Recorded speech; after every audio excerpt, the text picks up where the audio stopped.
Praticamente è stata organizzata dai miei compagni di squadra, ehm, per dedicarla a mia figlia e mio nipote. Un torneo di calcio a 5 per ricordare Sara Rizzotto e Jessica Fragasso, le due cugine tragicamente scomparse lo scorso 30 gennaio sulla 28, travolte dal SUV di Dimitre Traikov, il 62enne imprenditore bulgaro che per quei fatti è stato condannato per omicidio stradale e omissione di soccorso. Il memorial Jessica e Sara, sempre con noi, si terrà il 14 gennaio alle 15 nel palazzetto di Marino di Piave, quando scenderanno in campo Pordenone Amatori, Atletico Conegliano, Selessao e Atletico Mareno, squadre in cui gioca lo stesso Alain Fragasso, papà di Jessica. Un modo per non dimenticare, ma anche per tenere accesi i riflettori su una vicenda non ancora del tutto chiusa, nonostante i 7 anni inflitti a Traikov in primo grado dal Tribunale di Pordenone. Giustizia non è proprio giustizia, però purtroppo la legge è questa e bisogna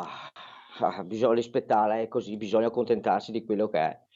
Comunque ancora non è andato in prigione e quindi per me la giustizia ancora non c'è. Finché non è in prigione per me la giustizia non c'è ancora. Anche se sono 5, 6, 7 anni, l'importante è che vada dentro. È l'unica cosa che ci può tenere ancora in vita.